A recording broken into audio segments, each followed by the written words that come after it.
Today, we're cracking open the book series The Wars of Light and Darkness to dive into a story of rebellion, faith, and just sheer survival. We're looking at Chapter 6, Judah Maccabeus, Savior of Israel. It's an epic journey, for sure, about a hero who rose up from the absolute darkest of times to save his people. How does one guy's act of defiance end up sparking a revolution that we're still talking about millennia later? Let's get into it. Okay, so to really get this, you have to picture the scene. We're talking the 2nd century BCE. The land of Judea, it's under the boot of the Greek Seleucid Empire. And this isn't just a military occupation. They are enforcing their culture, their religion with an absolute iron fist. So the guy in charge is King Antiochus IV. And get this, he calls himself Epiphanes, which basically means God manifest. Yeah, not a humble guy. He issues these decrees that are just aimed at completely wiping out Jewish identity.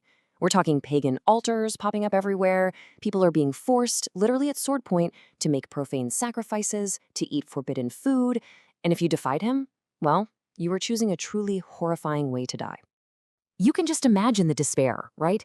It was an absolutely hopeless time.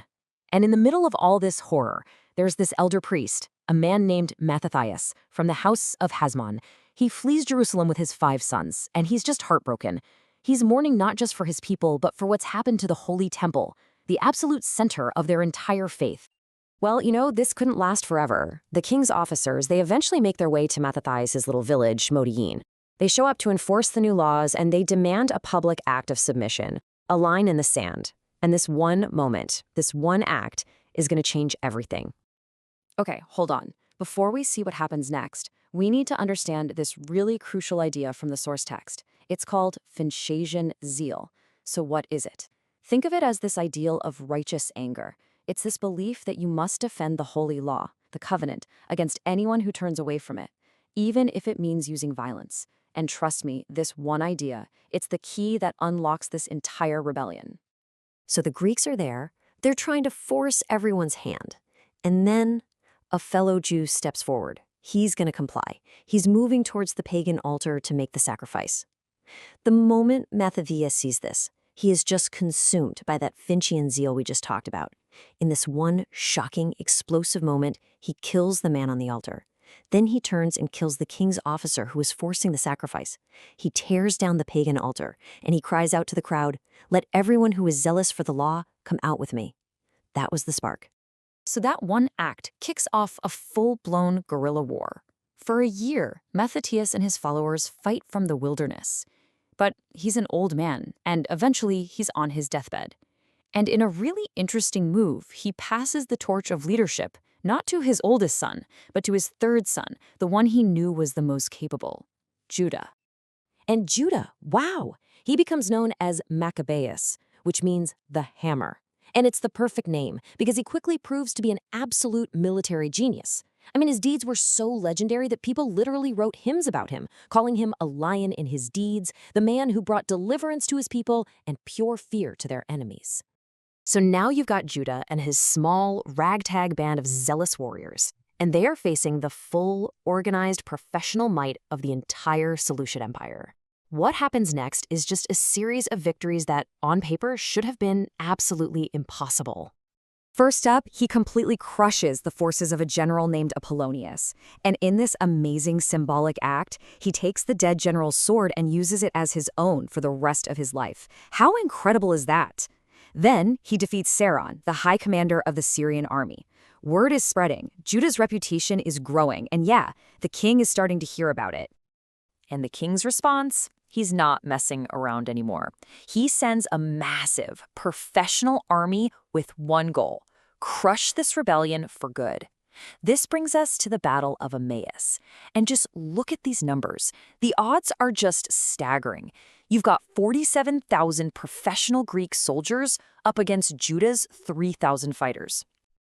But see, Judah's genius wasn't about brute force. He knew he couldn't win a head-on fight. It was all about outsmarting them. He comes up with this brilliant tactic. He basically lures an elite group of Greek troops on a wild goose chase into the hills at night. Then, while they're gone, he sweeps down at dawn and attacks the main Greek camp, which is totally unprepared. He completely routs them. An incredible victory. These stunning, impossible victories, they actually work.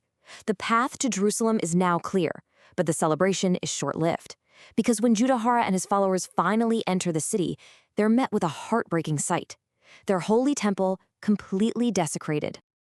They don't hesitate. They immediately get to work on the holy task of purifying it, of transforming this desecrated space back into a holy one.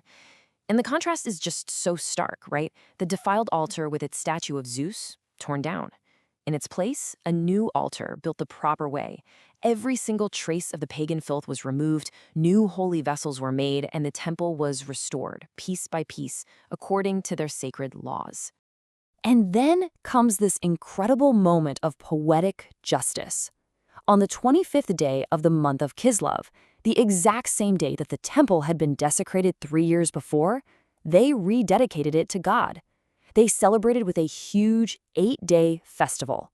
And that celebration, that event, is what would be remembered forever as Hanukkah, the Festival of Lights. But the war wasn't over, not by a long shot. There's a new Seleucid king on the throne, Demetrius I, and he is absolutely determined to put an end to this rebellion. So he sends yet another massive army, this time under a general named Bacchides, to finally crush Judah once and for all. This brings us to Judah's final battle, and by this point, his forces have just dwindled away. He's left with only 800 of his most loyal, die-hard warriors. And who are they facing? A professional Greek army of 22,000. The odds? They weren't just bad, they were beyond impossible. His own men looked at the enemy army, saw the overwhelming numbers, and they begged him, "Judah, let's retreat, let's regroup and fight another day." But Judah, true to that zealous spirit that started it all, he refused to flee. He decided he would rather die honorably on the battlefield than show his back to the enemy.